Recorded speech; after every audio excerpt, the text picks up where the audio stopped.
We all know the feeling. An idea strikes and your brain floods with dopamine.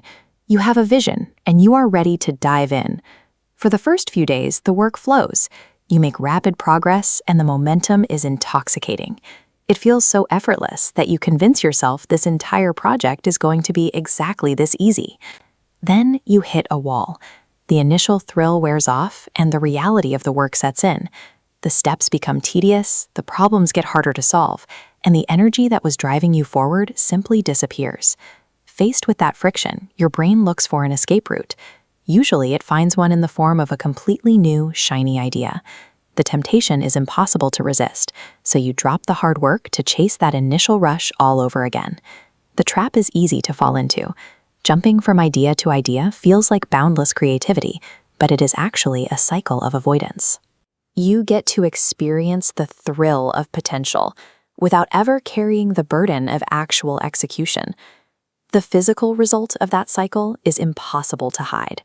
You end up with a graveyard of abandoned projects. A chair missing a leg, a table without a top, a cabinet with no doors. Every time you walk past those half-finished pieces, they serve as a reminder of a promise you broke to yourself. The guilt starts small, but it piles up with every abandoned goal, weighing heavier and heavier on your mind. You know you have the talent, your hands are skilled, and your head is full of brilliant designs. Yet, surrounded by the physical proof of your inability to follow through, you begin to feel completely paralyzed. Eventually, the stakes get too high. A major opportunity comes along, a critical deadline or a lucrative commission, and you fall into the exact same pattern. The deadline passes, the opportunity is lost, and you are forced to look at the cost of your habits. The real danger to any creator is rarely a lack of good ideas. It is the crushing, quiet realization that you might spend your entire life being a person who almost did something great. To break out of this cycle, we have to look at the people who actually finish things. Step into the workspace of a master craftsman, and you will see the exact opposite of that chaotic graveyard. Every tool has its place, the surfaces are clear, and the only things taking up space are completed, polished pieces of work. Watch how they work. A master will sit with a single block of wood and a carving knife, methodically stripping away thin layers. There is no rushing, just quiet, deliberate repetition. Their approach is built on a specific mindset. The finished object, say a perfect wooden spoon, is already trapped inside that block. The only job is to relentlessly peel away everything that is not the spoon. If they stop halfway through, they don't have half a spoon. They just have a damaged block of wood.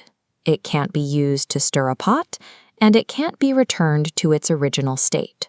Walking away from a project doesn't hit pause on your progress. It actively destroys the value of the raw materials, the time, and the energy you already put into it. This graph maps a project's emotional life cycle. First, your energy and enthusiasm shoot straight up. This peak is the starting line.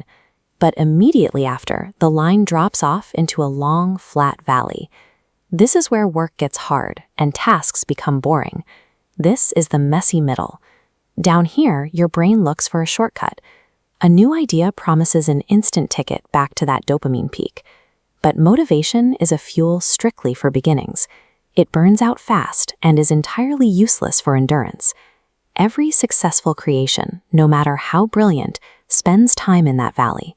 Reaching the end requires accepting that the middle will be tedious and committing to the process when you feel zero motivation to continue. There is a mechanical way to force yourself through that valley. You start by selecting one single project. You pick the absolute smallest, simplest unfinished item in your workspace, and you intentionally ignore everything else. Then you set a strict rule. You must touch that specific project every single day for 10 minutes. No excuses, no skipping days, and no stopping until it is complete. In practice, this is uncomfortable. You will feel a physical urge to go start something fresh. You will sit down at your workspace feeling entirely uninspired, staring at a piece of work you are sick of looking at. But 10 minutes is a psychological trick.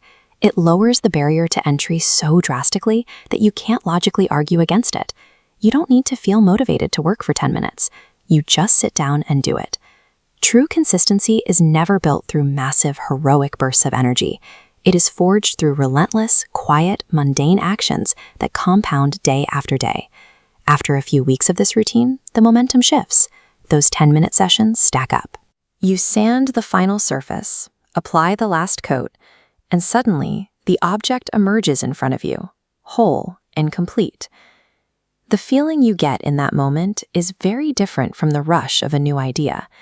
It isn't a spike of cheap dopamine. It is a deep, quiet sense of pride that comes from keeping a promise to yourself. The math of creation is harsh but true. Done is better than perfect.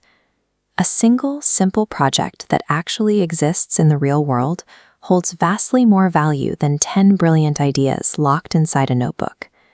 Finishing isn't an innate talent that some people are born with. It is a psychological muscle, and like any muscle, it grows stronger with every single repetition.